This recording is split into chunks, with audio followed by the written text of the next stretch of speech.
ایک انسان تحفہ اس لیے دے کہ میں اس سے محبت کروں اور اس کی محبت میرے لیے بڑھ جائے، دونوں میں تعلق مضبوط ہو جائے، اور اگر دل میں کچھ کدورت ہے، دل میں کچھ نفرت اور ناراضگی ہے تو میرے اس تحفے کے ذریعے سے وہ ناراضگی ختم ہو جائے۔ اس لیے پڑوسیوں کو خوش کرنا ہے۔ کیوں؟ کیونکہ وہ دعائیں دیں گے، وہ تم سے خوش ہوں گے اور تم سے اللہ خوش ہوگا۔ تو مقصد کیا ہے تحفے تحائف دینے کا؟ محبت کو بڑھانا، محبت کو مضبوط کرنا، تعلق کو مضبوط کرنا۔ بسم اللہ الرحمن الرحیم، حامدا ومصلیا اما بعد۔ عن عائشہ رضی اللہ تعالی عنہا قالت قلت یا رسول اللہ ان لی جارین فإلى أيهما أهدي قال إلى أقربهما منك بابا رواه البخاری فی کتاب الشفاعہ۔ حضرات، مصلیان کرام، بزرگان دین، نوجوان دوستو، عزیز پیارے بچوں، الحمدللہ عنوان درس ہم سب کو یاد ہے، پڑوسیوں کے ساتھ حسن سلوک کرنے اور ان کے جائز حقوق کو ادا کرنے کا بیان۔ اس حدیث کے اندر پڑوسی کے تعلق سے ایک نئی بات کا ذکر ہونے جا رہا ہے۔ دیکھتے ہیں حدیث کیا ہے۔ اما عائشہ صدیقہ رضی اللہ تعالی عنہا سے روایت ہے، وہ کہتی ہیں کہ میں نے کہا اے اللہ کے رسول، میرے دو پڑوسی ہیں، اگر میں تحفہ دینا چاہوں تو دونوں میں سے کسے تحفہ دوں؟ تو اللہ کے نبی صلی اللہ علیہ وسلم نے فرمایا، ان دونوں پڑوسیوں میں سے جس کے گھر کا دروازہ تمہارے گھر سے زیادہ قریب ہے اسے تم تحفہ دو۔ اس حدیث کو امام بخاری رحمۃ اللہ علیہ نے کتاب الشفاعہ کے اندر نقل فرمایا ہے۔ اس حدیث کے اندر بھی پڑوسیوں کے ساتھ حسن سلوک کرنے کا ذکر ملتا ہے۔ جہاں تک دو گھر کی بات ہے، کوئی بھی کام ہو یا کوئی بھی مسئلہ ہو، دعوت دینا ہو یا دعوت کو قبول کرنا ہو، پڑوسیوں میں جو سب سے زیادہ قریب ہے اس کا سب سے پہلے لحاظ رکھنا چاہیے۔ عام طور پر ہوتا یہ ہے کہ جو ہمارے گھر کے بالکل قریب پڑوسی ہوتے ہیں ہم انہیں نظر انداز کرتے ہیں اور دور دور کے پڑوسیوں سے رشتہ جوڑتے ہیں۔ رشتہ جوڑنے کا مطلب تعلقات جوڑتے ہیں، بات چیت، دوستی وغیرہ، یہ ساری چیزیں، لین دین کا مسئلہ ہے، مدد کا مسئلہ ہے، سب پڑوسیوں کے ساتھ کرنا چاہیے، سب پڑوسیوں کے ساتھ حسن سلوک کرنا ہے۔ لیکن سب سے زیادہ حقدار کون ہے حسن سلوک کا، مدد کا، سہارے کا؟ وہ زیادہ حقدار ہے جو تمہارے گھر کے بالکل قریب ہے۔ جہاں تک تحفے تحائف دینے کی بات ہے، یہ آج کے درس میں نئی بات ہے، تو ہم اور آپ کو چاہیے کہ ہم رشتہ داروں کو بھی تحفے تحائف دیں، اپنے دوست و احباب کو بھی تحفے تحائف دیں اور پڑوسیوں کو بھی تحفے تحائف دیں۔ یہ اسلام ہی ہے کہ جس کے اندر ایک بھی کام ایسا نہیں ہے کہ اس کا ذکر نہیں ہے۔ دیکھیے تحفے کی بھی بات آ گئی، کیوں ایسا ہے؟ آپ دیکھتے ہیں کہ عام طور پر دنیا کا یہ رواج ہے کہ خوشی کے موقع پر تحفے تحائف دیتے ہیں، مرد عورت کو دیتا ہے، عورت مرد کو دیتی ہے، ماں بیٹے کو، بیٹا ماں کو وغیرہ تحفے تحائف دینے کا رواج ہے۔ اسلام کے اندر بھی یہ رواج پایا جاتا ہے۔ کیوں؟ اسلام مکمل دین ہے، لیکن شرط یہ ہے کہ تحفے تحائف دینے کے بعض آداب کا ہم اور آپ خیال رکھیں۔ بہت اہم بات ہے۔ اہل علم کہتے ہیں کہ احادیث کی روشنی میں ایک انسان اگر کسی کو تحفے تحائف دے رہا ہے یا لے رہا ہے تو بعض آداب کا خیال کرے۔ اگر وہ آداب کا خیال کرتا ہے تو تحفے کا دینا بھی جائز، تحفے کا لینا بھی جائز۔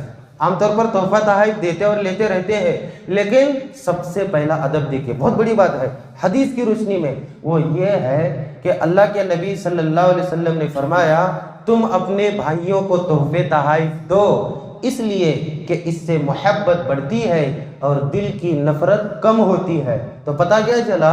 ایک انسان تحفہ اس لیے دے کہ میں اس سے محبت کروں اور اس کی محبت میرے لیے بڑھ جائے، دونوں میں تعلق مضبوط ہو جائے، اور اگر دل میں کچھ کدورت ہے، دل میں کچھ نفرت اور ناراضگی ہے تو میرے اس تحفے کے ذریعے سے وہ ناراضگی ختم ہو جائے۔ اس لیے پڑوسیوں کو خوش کرنا ہے۔ کیوں؟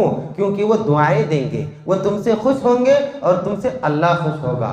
تو مقصد کیا ہے تحفے تحائف دینے کا؟ محبت کو بڑھانا، محبت کو مضبوط کرنا، تعلق کو مضبوط کرنا۔ اسی لیے اہل علم کہتے ہیں کہ کوئی تحفے تحائف اس نیت سے نہ دے، بہت بڑی بات پیش کر رہا ہوں میں، اس نیت سے نہ دے کہ بازو کا آدمی بہت غریب ہے، مسکین ہے، صحیح سے زندگی بسر نہیں کر سکتا، میں بڑا سا تحفہ دے کر اپنے آپ کو اس کے گھر والوں کے، اس کے خاندان اور قبیلے کے سامنے بڑا بناؤں۔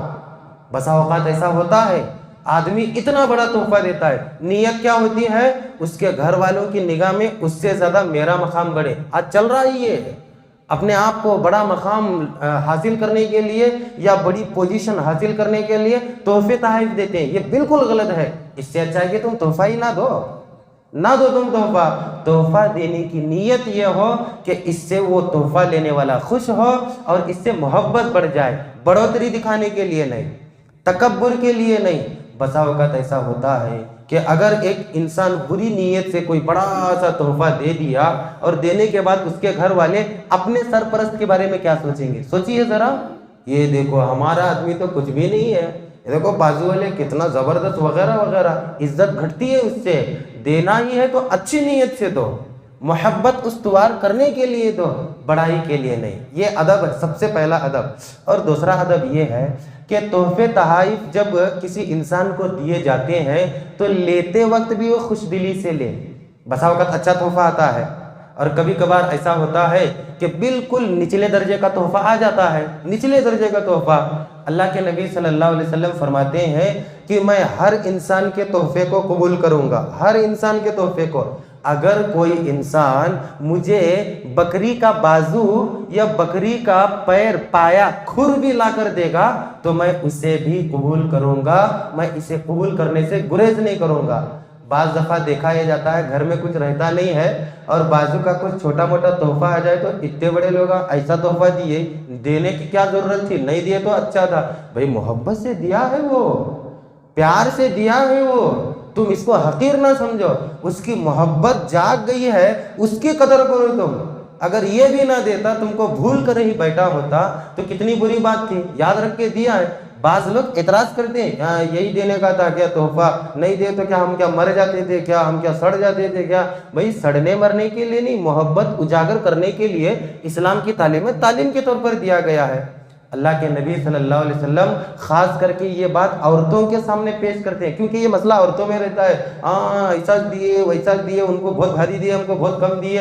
اللہ کے نبی نے فرمایا، اے عورتوں کی جماعت، اگر تمہاری پڑوسن کے پاس سے تمہیں تحفہ آ جائے، یہاں تک کہ وہ تحفہ بکری کے پیر کے نیچے کا جو کھر ہوتا ہے نا، جسے ہم ناخن وغیرہ کہتے ہیں، وہ کھر کی شکل میں بھی تحفہ آ جائے تو تم اسے خوش دلی سے قبول کرو، اسی میں تمہاری لیے بھلائی ہے اور اس میں اس کی محبت ہے۔ پتہ کیا چلا؟ دوسرا ادب یہ ہے، تحفہ کیسا بھی ہو قبول کرنا چاہیے، قبول کرنے سے محبت بڑھتی ہے۔ تو اللہ کے نبی صلی اللہ علیہ وسلم نے یہاں پڑوسیوں کے جو حقوق بیان کیے ہیں اس میں ایک تحفہ ہے۔ بہت سارے حقوق ہیں، ایک تو تحفہ ہے، مدد ہے، سہارا ہے، دین کی تبلیغ ہے، اسے بتانا چاہیے۔ اگر غلط راستے پر جا رہا ہے تو پھر جو ہے نا اس کو بتانا چاہیے کہ تم غلط کام کر رہے ہو، تم برا کام کر رہے ہو، گناہ کا کام، یہ سارے حقوق ہیں۔ اس میں ایک ہے کہ تحفہ۔ اصل میں ایک بات لاسٹ پیش کر کے بات کو ختم کر دوں، چونکہ بڑی اہم بات ہے تحفے کی شکل میں، اور وہ کس کے لیے؟ پڑوسی کے لیے ہے نا۔ تو اللہ کے نبی صلی اللہ علیہ وسلم نے یہ کیوں کہا ہے کہ تم انہیں تحفہ دو؟ تحفہ اصل میں مدد ہی ہوتی ہے نا، مدد ہی ہوتی ہے نا۔ ایک آدمی اپنے پڑوسی کو جا کر کہتا ہے، لو بھائی میری طرف سے تمہارے لیے یہ مدد ہے، وہ آدمی خوش ہوگا، لیکن کیا سوچے گا؟ واقعی میں کمزور ہوں نا، اسی لیے میری مدد کر رہا ہے۔ وہی اگر دینے والا یہ بول کر دے کہ بھائی میں تم سے محبت کرتا، تم میرے بھائی ہو، اسلامی بھائی، میرا دل چاہا، میں گیا تھا ایک جگہ تو میرے لیے ایک چیز لیا اور ساتھ میں تحفے کے طور پر تمہارے لیے بھی ایک چیز، گرچہ وہ مدد ہے لیکن نام اگر تحفے کا آ گیا تو کتنا خوش ہوتا آدمی ہو۔ تو اسی لیے یہاں لفظ تحفے کا ذکر کیا گیا ہے۔